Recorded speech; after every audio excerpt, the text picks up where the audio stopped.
예수님께서 12제자를 선택하시고 이제 그 12제자를 보내시면서 당부하신 말씀이 오늘 읽은 말씀입니다. 예수님은 이 세상에 오신 것이 전도하러 오셨고, 또 예수님이 제자를 선택하신 이유도 전도하려고 선택하셨습니다. 그런데 사실 전도를 하러 나가야 할 현장은 그렇게 녹록한 것이 아니었습니다.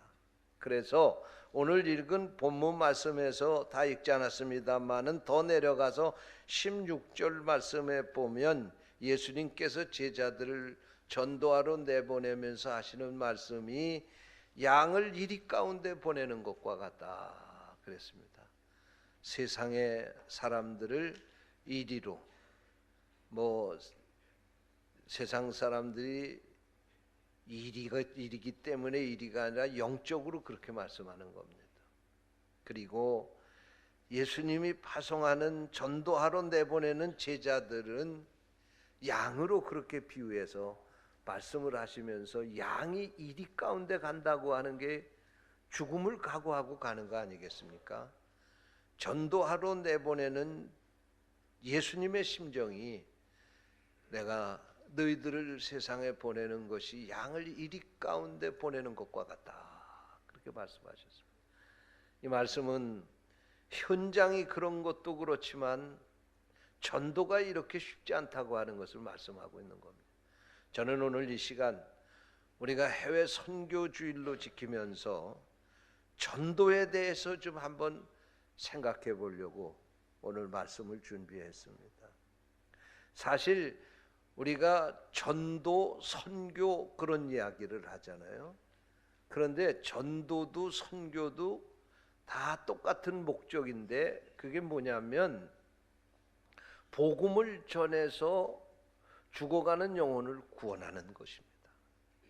그런데 무엇을 전도라고 그러고 무엇을 선교라고 하는가? 전도는 같은 문화권에서 복음을 전하는 것을 전도라고 그러고, 문화가 다른 곳에 가서 복음을 전하는 것을 선교라고 하는 것입니다. 아멘? 예. 그러니까 다시 말씀을 드리면, 같은 문화권이면 우리 가까이 내 가정에 아직까지 예수 믿지 않는 사람에게 복음 전하는 거, 또 그리고 우리 이웃에게 복음 전하는 거, 그리고 우리 민족에게 복음을 전하는 거, 그것은 전도라고 그렇게 얘기를 하고, 이제 이 문화를 뛰어넘어서 저 중국에 가고 베트남에 가고 캄보디아에 가고 아프리카에 가고 우리하고는 문화가 다른 세계에 가서 복음을 전하는 것을 선교라고 말하는 것입니다. 그러니까 전도나 선교는 같은 이야기입니다. 복음을 전하러 가는 것을 전도라고, 가깝게는 전도고 멀리는 선교라고 그렇게 말하는 것입니다. 근데 예수님이 이제 이 제자들을 선택하면서 복음을 전하러 파송을 하면서 예수님께서 제자들에게 당부하신 말씀이 오늘 읽은 말씀입니다.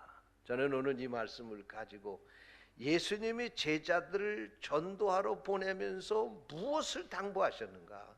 이 말씀은 곧 우리들이 이 세상에 살면서 우리가 예수 믿고 구원받았으니까 우리도 나가서 복음을 전해야 될 사명이 있다는 말씀입니다. 오늘 우리가 어떤 자세를 가지고 복음을 전해야 되는지를 오늘 이 말씀을 통해서 깨닫기를 원합니다. 할렐루야. 자, 첫째로 예수님께서 이 제자들을 전도하러 보내시면서 하시는 말씀이, 따라서 하시기 바랍니다. 이스라엘 집에 잃어버린 양에게로 가라. 오늘 6절 말씀에 보면 이스라엘 집에 잃어버린 양에게 가라 그랬습니다. 이 말씀이 무슨 말씀입니까? 이스라엘 집에 잃어버린 양에게로 가라고 하는 이 말씀은, 그러면 사마리아나 이방 사람들에게는 관심을 갖지 말아라. 그들에게는 복음을 전하지 않아도 된다는 말씀이 아니고, 이 말씀은 복음을 전해야 될 우선순위를 말씀을 하고 있는 것입니다. 멀리 가서 문화가 다른 사람들에게 복음을 전하기 전에 먼저 내게 가까이 있는 그 사람들에게 복음을 전해서 그들을 구원하는 것을 먼저 하라는 거예요. 여러분, 우리가 선교사로 외국에 나가서 복음을 전하는 것보다 더 중요한 일은 내가 속해 있는 가정에 내 가족들이 예수를 믿고 구원받도록 그들에게 복음을 전하는 거예요. 내 친구, 친척, 친지, 내 이웃, 더 나아가선 나하고 동족, 민족 복음화를 위해서 복음을 전하는 것, 그것이 먼저 우리가 해야 할 일이라는 말씀입니다. 여러분, 그러나 사실 멀리 나가서 복음을 전하는 것보다는 가까이 나를 너무나도 잘 아는 사람들에게 복음을 전하는 게 쉬운 일이 아닙니다. 아니, 더 어렵습니다. 모르는 사람에게 가서 복음을 전하는 것은 예수 믿으라고 자신 있게 전할 수가 있지만 말이에요, 나하고 가장 가까운 사람들에게 복음을 전하는 건 쉬운 일이 아닙니다. 예수 믿으라고 그러면 그 사람이 혹시 너나 잘 믿어라, 너나 믿으세요. 왜? 우리를 너무나 잘 알기 때문에 우리가 예수 믿고 우리의 삶이 사실 그들 앞에서 예수 믿는 사람다웠게 살아야 되는데, 사실 그렇게 자신 있게 내가 예수 믿은 사람처럼 산다고 하는 게 쉽지 않지 않습니까? 그렇기 때문에 사랑하는 남편에게, 사랑하는 아내에게, 자식들에게 예수 믿으라고 그렇게 전도하기가 쉽지 않은 거예요. 그래도 주님이 뭐라고 그랬어요? 이스라엘 집에 잃어버린 양에게로 먼저 가라고 그랬어요. 먼저 내 가정, 내 가족, 내 친척, 친구, 이웃, 그들이 우리가 우선적으로 복음을 전해야 할 대상인 줄로 믿으시기를 바랍니다. 그러니까 어떤 집사님이 그런 간증을 하시더라고요.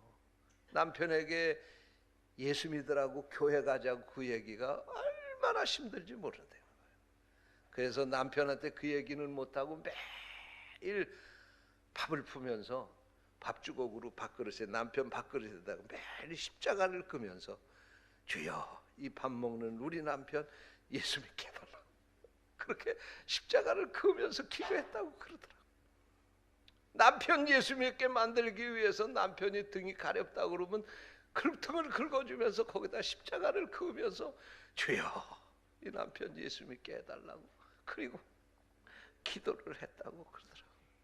어떤 분은, 어떤 권사님은 자신의 남편이 예수 믿게 만들기 위해서 6개월 동안 금식하면서, 아침을 금식하면서 기도를 했다고 하는 그런 간증을 하는 이야기도 들었습니다.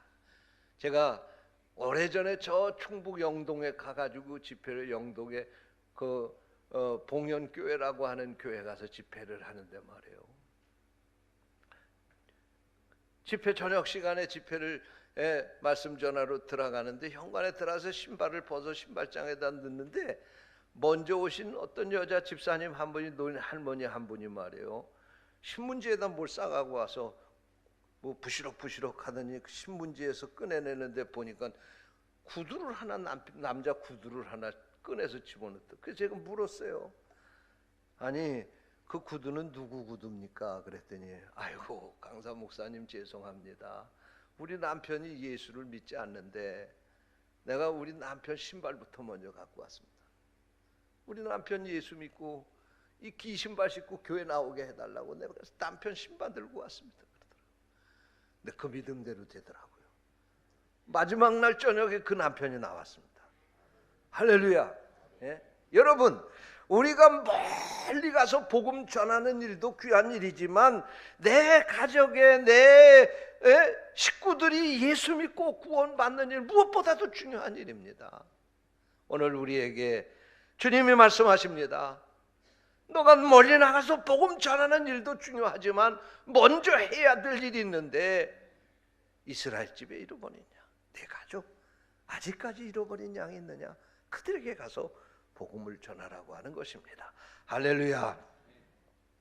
두 번째로 여기 말씀에 보니까 7절 8절 말씀에 보니까 복음을 전하러 제자들을 보내면서 따라서 하시 바랍니다. 능력을 주겠다. 그렇게 말씀을 하십니다. 너희가 가면서 복음을 전하게 될 때에 병든 자를 고치게, 죽은 자를 살리게, 문둥병자를 깨끗하게, 나병 환자를 깨끗하게, 귀신을 쫓아내는 이런 능력을 주시겠다고 약속하신 말씀이 오늘 읽은 본문 말씀입니다. 여러분, 전도는 내가 하지만 전도할 때 그 역사가 나타나는 것은 하나님께서 하신다는 사실을 믿으시기를 바랍니다. 우리는 나가서 복음만 전하면 역사는 하나님께서 하시는 거예요. 그래서 우리가 사도행전 8장 5절부터 8절까지의 말씀을 보면 빌립 집사가 사마리아에 내려가서 전도를 하게 됩니다. 그런데 그가 전도를 하니까 많은 사람들에게 붙었던 더러운 귀신들이 소리를 지르며 떠나갔다고 그랬습니다. 많은 중풍병자와 못 걷는 사람이 낫게 되었다고 성경은 전하고 있습니다. 빌립 집사는 사마리아에 가서 그냥 복음만 전했을 뿐인데 하나님이 역사하셨습니다. 복음 전하는 이 빌립 집사에게 능력을 주시고 역사하셔서 귀신이 쫓겨나고 병든 자가 일어나는 놀라운 역사가 일어나게 되었다는 말씀입니다. 여러분, 전도하는 사람에게는 하나님이 이런 능력을 주시는 것입니다. 저 옛날 2000년 전에만 이런 능력이 나타나는 것이 아닙니다. 하나님의 능력에는 유효기간이 없습니다. 하나님의 능력에는 한계가 있는 것이 아닙니다. 하나님의 능력에는 차별이 있는 것이 아닙니다. 하나님은 오늘도 복음 전하는 그들 가운데 동일하게 역사하셔서 능력을 주시고 그 능력으로 역사하신다는 사실을 믿으시기를 바랍니다. 셋째로 오늘 말씀에 보니까 따라서 하시기 바랍니다. 보상을 약속하셨습니다. 할렐루야. 오늘 본문 9절 10절 말씀에 보니까 너희 전대에 금이나 은이나 동을 가지지 말고 여행을 위하여 배낭이나 두보롯이나 신이나 지팡이를 가지지 말라. 이는 일꾼이 자기 먹을 것을 받는 것이 마땅하니라. 예? 여러분, 복음을 전하러 가게 될 때 아무것도 준비하지 않고 너희 육신을 위해서 먹을 것, 입을 것, 쓸 것 준비하지 않고 간다 할지라도 주님이 책임져 주시겠다는 말씀입니다. 그런데 이것보다도 더 큰 보상이 있습니다.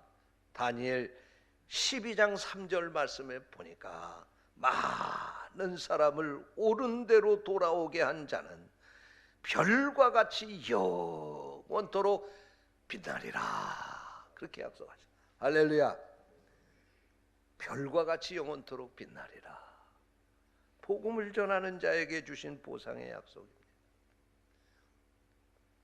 미국의 제임스 dob슨 목사님이라고 하는 분이 계십니다.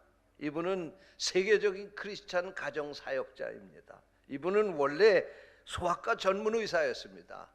그러나 그가 그 의사의 직을 다 내려놓고 그는 복음을 전하는 전도자로 헌신하며 특별히 이 세상에 무너져가는 가정들을 다시 세우는 일이 의사로 환자를 고치는 일보다 더 중요하다라고 생각을 하고 그는 Focus on the Family라고 하는 단체를 세우고 세계 방송을 통해서 무너져가는 가정들을 세우는 이런 사역을 하고 계시는 분입니다. 이분은 북미에서만도 4,000여 개의 라디오 방송국을 세워서 북미 전역에 매일 복음의 메시지와 가정을 세우는 메시지를 전하고 있습니다. 전 세계 98개국에서 이 방송을 하고 있습니다.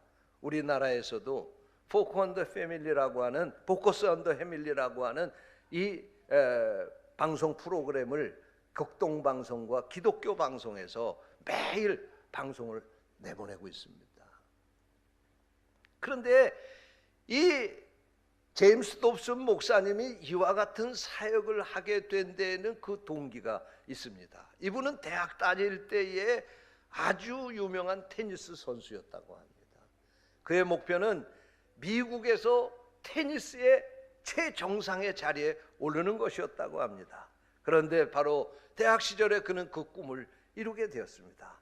그리고 대회에 나가서 최우수 선수가 되고 우승을 하고, 그래서 자기가 탄 트로피를 자기의 모교에다 갖다 그것을 기증해서 그 모교에서 자랑스럽게 그 트로피를 보관하고 많은 학교를 방문하는 사람들에게 그것을 전시해서 보여주었다고 합니다. 졸업 후 몇 년이 지난 어느 날인데 우체국에서 우체부가 소포를 하나 배달을 해줘서 뜯어보니까 그것은 다름이 아닌 자기가 대학 시절에 바르토 학교에다 기증했던 테니스 대회에 나가 챔피언이 되어서 받은 트로피가 배달이 된 겁니다. 그 속에 편지가 쓰여 있는데 그 내용은 이렇습니다. 내가 어느 날 쓰레기장을 뒤지다 보니까 그 쓰레기장에 내가 대학 다녔을 때 당신이 이 트로피를 탄 걸로 기억을 하는데 당신의 트로피가 그 쓰레기장에 던져졌습니다. 내가 당신의 주소를 수소문해서 보내니 잘 보관하시기를 바랍니다. 그런 편지와 함께 그 트로피를 소포로 보냈다는 것입니다. 그때 이 제임스 dobson이 생각을 했습니다. 그때 자기는 의사, 소아과 전문 의사로 활동을 하고 있었을 때인데 그런 생각을 했습니다. 그렇다, 세상의 영광이라고 하는 것은 얼마 가지 못해서 다 이렇게 떨어지는구나. 내가 그걸 챔피언이 되어서 그 트로피를 탔을 때는 얼마나 많은 사람들이 나에게 박수를 보내고 그 트로피를 서로 쳐다보고 좋아하고 그랬는데, 시간이 지나가고 나니까 쓰레기통에 버려지는 트로피, 내가 세상에서 육신적으로 얻는 영광이라고 하는 것, 이런 것과 같지 않은가? 이것보다도 더 영원한 영광을 위해서 살 수 있는 길을 선택해야 되겠다라고 생각해서 그는 가정사역을 하는 목사로 다시 새로운 인생을 시작하게 되었다는 말씀입니다. 사랑하는 성도 여러분, 이 세상에서 여러분들이 하는 일에도 반드시 성공하셔서 정상의 자리에 오르시기를 축원합니다. 그러나 주님 앞에서 이 일은 대단한 일이 아닙니다. 주님 앞에서 여러분 자랑스럽게 설 수 있고 영원한 영광을 얻을 수 있는 일은 죽어가는 영혼에게 복음을 전해서 그들을 구원하는 일입니다. 그들과 함께 주님 앞에 설 수 있도록 여러분 나가셔서 아직까지 예수를 알지 못하는 이들에게 복음을 전하는 이 귀한 사명을 감당하는 성도들이 되시기를 축원합니다. 기도하겠습니다. 하나님 감사